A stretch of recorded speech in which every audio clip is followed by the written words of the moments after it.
ভয়ে পালাছিলাম 50টা 60টা 100টা করে লোক আসতুক বড়ুয়া থানার মোনাইকান্দ্রা গ্রামের নাম শাহিল খা ওরফে আতাউর খা পাশের গ্রামের একটি মেয়ের সঙ্গে প্রেমের সম্পর্ক গড়ে ওঠে। কিছুদিন সম্পর্ক চলার পর বাড়ির লোক জানাজানি হওয়ার পর তাদের দুজনের প্রেমের বিপত্তি ঘটে। তারপর প্রেমে প্রতারিত।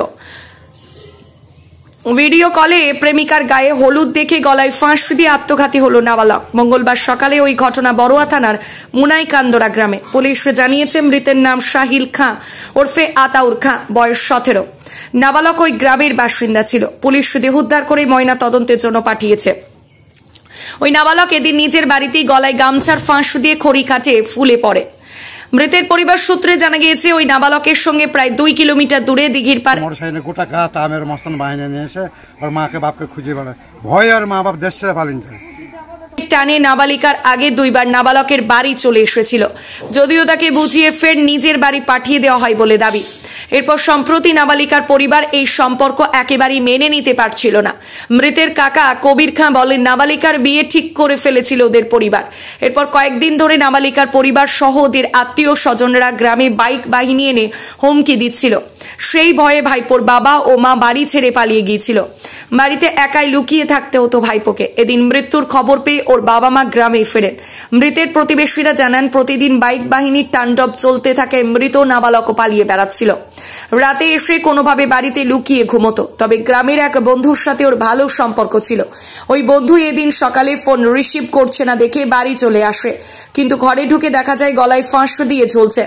মৃতের মা সুফিয়া বিবি বলেন আমরা ভয়ে বাড়ি ছেড়ে পালিয়ে গিয়েছিলাম। এদিন রাত 12টার সময় ছেলের প্রেমিকা ছেলেকে মোবাইলে ভিডিও কল করে দেখায় সে গায়ে হলুদ মেখেছে, আজ ওর বিয়ে। এটা ছেলে সহ্য করতে না পেরে আত্মঘাতী হয়েছে। অথচ ওরা বলতো 2 মাস পরে ছেলের সঙ্গে বিয়ে দেবে। ছেলেকে বলেছিল 2 মাস পরে বিয়া দেবো, 10 দিন পর ওরা বিয়া দেবো বলে নিজে ছিল। ওরা চুরাই করে আবার বিয়া দিয়ে দিচ্ছিল। তার লেগে আমার ছেলে বিষ খেয়ে গলায় জড়িয়ে মরে গেল গো। মেয়েটা 2 বার চলে এসেছিল এখানে। 2 বার চলে আসার পর ওকে দিয়ে আসা হয়।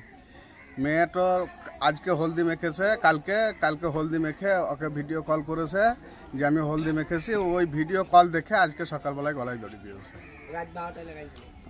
রাত 12টায় ফোন করেছিল। তারপরে একদিন এসে ওর কাকারা বাবারা সবাই এসে এদেরকে ধমকি দিতে এর মা বাপ যত যা ছিল সব বাড়ি থেকে পালাইছিল। ও একাই ছিল। এই সমস্ত ব্যাপার। কারা ধমকি দিয়েছিল? মেয়ের বাপরা। তাদের নাম? আপনার নাম? আমার নাম সাহেব মিয়া। কোন গ্রাম এটা? মোনাইকান্দ্রা। মেয়ের সঙ্গে ভালোবাসা ছিল। মেয়েটা পরপর 2 বার চলে আসে। মেয়েটাকে আমরা সবাই মিলে যে ওকে হ্যান্ড ওভার করে দিই। আর ভাইরা ওর চাচারা ওর আত্মীয় স্বজনরা প্রত্যেক দিন কিছু নাহলে 80 থেকে 90 টাকার মোটরসাইকেলে গোটা গাঁ আমের মস্তান বাহিনী নিয়ে এসে ওর মাকে বাপকে খুঁজে বেড়ায়। ভয় আর মা বাপ দেশ ছেড়ে পালিয়ে যায়। আপনার নাম? কবির খান। কোন গ্রাম এটা? মোনাইকান্দ্রা, বড়ুয়া থানা।